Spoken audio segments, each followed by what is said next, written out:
ನಮಸ್ಕಾರ. RR ಕನ್ನಡ ಡಿಜಿಟಲ್ಗೆ ಸ್ವಾಗತ. ಬೆಂಗಳೂರು ಗ್ರಾಮಾಂತರ ಜಿಲ್ಲೆಯ ದೇವನಹಳ್ಳಿ ತಾಲೂಕಿನ ಕೂಡುಗುರ್ಕಿ ಗ್ರಾಮದಲ್ಲಿ ಇಂದು ಸಾಂಪ್ರದಾಯಿಕ ಪೂಜಾ ಆಚರಣೆಗಳು ಭಕ್ತಿ ಭಾವದಿಂದ ನೆರವೇರಿದವು. ಗ್ರಾಮದ ಆರಾಧ್ಯ ದೇವತೆಯಾದ ದೊಡ್ಡಮ್ಮ ದೇವಿಯನ್ನ ಮತ್ತು ಸಪ್ಲಮ್ಮ ದೇವಿಯನ್ನ ಮೆರವಣಿಗೆಯ ಮೂಲಕ ಗ್ರಾಮಕ್ಕೆ ಕರೆತರಲಾಗಿದ್ದು ಭಕ್ತರು ಭಕ್ತಿಪೂರ್ವಕವಾಗಿ ಸ್ವಾಗತಿಸಿದರು. ನಂತರ ಗ್ರಾಮ ದೇವತೆಯಾದ ಕತ್ತಿಮಾರಮ್ಮ ದೇವಿಯ ಮೂರ್ತಿಯನ್ನ ಊರಿನ ಪ್ರಮುಖ ಬೀದಿಯಲ್ಲಿ ಇರಿಸಿ ವಿಶೇಷ ಪೂಜೆ ಸಲ್ಲಿಸಲಾಯಿತು.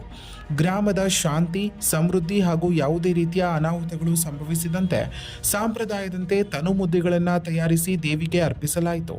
ಪೂಜಾ ವಿಧಿವಿಧಾನಗಳ ಪ್ರಕಾರ ಮರಿ ಬಲಿ ನೀಡುವ ಮೂಲಕ ಪರಂಪರೆಯನ್ನು ಮುಂದುವರಿಸಲಾಯಿತು. ಈ ವೇಳೆ ಗ್ರಾಮದಲ್ಲಿ ಭಕ್ತಿಪೂರ್ಣ ವಾತಾವರಣ ನಿರ್ಮಾಣವಾಗಿದ್ದು ಮಹಿಳೆಯರು, ಯುವಕರು ಮತ್ತು ಹಿರಿಯರು ಸಕ್ರಿಯವಾಗಿ ಭಾಗವಹಿಸಿದರು. ಊರಿನ ಪರಂಪರೆ ಮತ್ತು ನಂಬಿಕೆಯನ್ನು ಉಳಿಸಿಕೊಂಡು ಬಂದಿರುವ ಈ ಆಚರಣೆಯನ್ನ ಗ್ರಾಮಸ್ಥರ ಐಕ್ಯತೆಯನ್ನ ಪ್ರತಿಬಿಂಬಿಸಿದೆ.